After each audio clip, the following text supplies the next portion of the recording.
خداوند عالم یہ ماہ مبارک، یہ عبادتیں، یہ روزے علی کی ولایت والوں کو مبارک کر،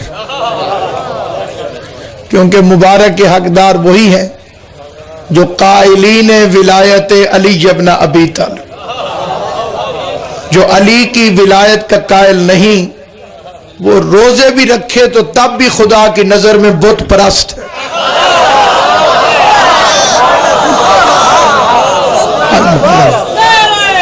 حیدری بڑی ذمہ داری سے فکر عرض کرنے لگا ہوں۔ خدا بند عالم آپ کو ہمیشہ سلامت رکھے۔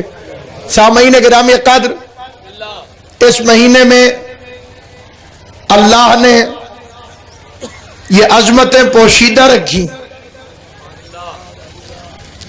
اس مہینے کے 70 نام،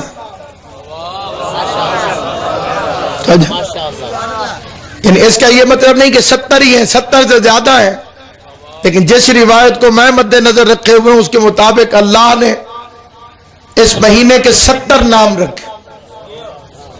شہر التوبہ، شہر الانابہ، شہر المغفرہ، شہر الرحمہ۔ اس کا نام رمضان نہیں، رمضان تو اللہ کا نام ہے۔ جسے بات سمجھ آئے گی تھوڑی ہاں ہوں گے، کہ اس مہینے کا نام رمضان نہیں، اس مہینے کا نام ہے ماہ رمضان۔ رمضان اللہ کا نام ہے، ماہ رمضان کا مطلب ہے اللہ کا مہینہ، رمضان کا مہینہ، رحمت کا مہینہ۔ اللہ تو سارا سال رحمان الرحیم ہے۔ 12 کے 12 مہینے اللہ رحمان نہیں، پورا کا پورا سال اللہ رحیم نہیں، پھر اس مہینے کو رحمت والا مہینہ کیوں کہتے ہیں؟ شوال کا میں وہی خدا ہے جو رمضان میں ہے۔ پھر آپ نے کوئی مولوی ایسا دیکھا جو کہے کہ رمضان اور شوال برابر ہیں؟ وہ بھی نہیں کہتا جس کی نظر میں سارے برابر ہیں۔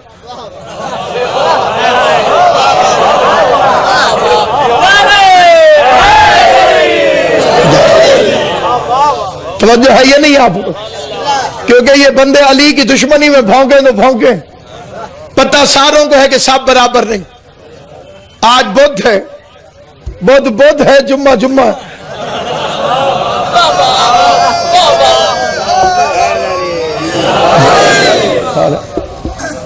کوئی عقل مند انسان کہہ سکتا ہے کہ بدھ اور جمعہ برابر، سوائے کسی چول کے؟ جسے سمجھ آئے میری بات کی وہ بول رہے۔ غور ہے یہ نہیں ہے جناب؟ میں نوجوانوں سے پوچھتا ہوں کیا بدھ اور جمعہ برابر ہو سکتے ہیں؟ میں غیرت مند سے پوچھتا ہوں کیا بدھ اور جمعہ برابر ہو سکتے ہیں؟ میں عزت والوں سے پوچھتا ہوں جو عزت مآب ہے وہ مجھے جواب دیں، کیا شوال اور رمضان برابر ہو سکتے ہیں؟ زبان جس کو اللہ نے دی ہے اس سے پوچھتا ہوں کیا گیتا اور قرآن برابر ہو سکتے ہیں؟ تو جب گیتا اور قرآن برابر نہیں ہو سکتے تو نسل سفیان اور آل عمران برابر کیسے ہو؟